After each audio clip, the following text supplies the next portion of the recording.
ನನ್ನ ಹೆಸರು ಚೆನ್ನವ್ವ ಅಂತ. ನಾನು ಧಾರವಾಡದವಳು. ಫಸ್ಟ್ ನಾನು ವಿದ್ಯಾಗಿರಿ ಮೂರಲ್ಲಿ ನಾನು ಹೌಸ್ ಕೀಪಿಂಗ್ ಕೆಲಸ ಮಾಡ್ತಿದ್ದೆ.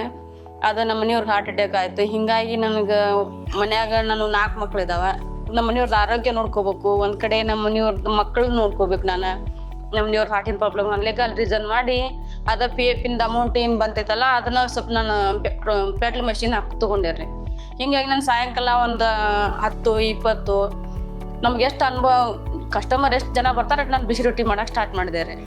ಕರೆಂಟ್ ಹೋತಪ್ಪ ಅಂತಂದ್ರೆ ಹಿಟ್ಟೆಲ್ಲ ಕಲಸಿದ್ದಾಗುತ್ತೆ. ನನಗೆ ಆಳುಗಳ್ನ ಯಾರಿಗಾರ ತೊಗೊಂಡ್ರು ಅದು ಟೈಮ್ ವೇಸ್ಟ್ ಆಗಿಬಿಡ್ತದೆ ಸರ್ ಕರೆಂಟ್ ಹೋದ್ರಿ. ಅದನ್ನ ವಿಚಾರ ಮಾಡಿ ನನಗೆ ಸೋಲಾರ್ದನ್ನ ಮಾಡ್ಕೊಂಡ್ಬಿಟ್ಟೇನ್ರಿ. ನನಗೆ ಶಲ್ಕೋ ಫೌಂಡೇಶನ್ದವ್ರು ನನಗೆ ಯಾವ ರೀತಿ ನನಗೆ ಟ್ರೈನಿಂಗ್ ಕೊಡಬೇಕು ಎಲ್ಲ ಥರ ಕೊಟ್ಟಿದ್ದಾರೆ ಸರ್. ಯಾವ ಥರ ನಾನು ಮುಂದೆ ಹೆಜ್ಜೆ ಹೆಂಗೆ ಕೇಳಬೇಕು, ನನಗೆ ಅವ್ರು ಹೆಂಗೆ ಧೈರ್ಯ ತೋರಿಸ್ಬೇಕು. ಮೊದಲೇ ಕೈಲಿಂದ ರೊಟ್ಟಿ ಮಾಡ್ತಿದ್ದೆಲ್ಲ ಸರ್ ರೀ. ಅವಾಗ ನನಗೆ 200-300 ರೂಪಾಯಿ ಲಾಭ ಸಿಗ್ತಿತ್ತು ಸರ್. ಅವಾಗ ಪೆಟ್ಲ್ ಮಷಿನ್ ಹಾಕೊಂಡಿದ್ರಿ ಅದ್ರ ನನಗೆ ರೊಟ್ಟಿ ಕಡಕ್ ರೊಟ್ಟಿನೂ ಜಾಸ್ತಿ ಮಾಡಾಕತ್ತೀರಿ ನಾನು. ಅದರಿಂದ ನನಗೆ ಭಾಳ ಮಾಡಿ ಒಂದು 700-800 ರೂಪಾಯಿ ಮಟ್ಟ ನನಗೆ ದಿನಕ್ಕೆ ಆದಾಯ ಸಿಗಾಕತ್ತಿ ಸರ್.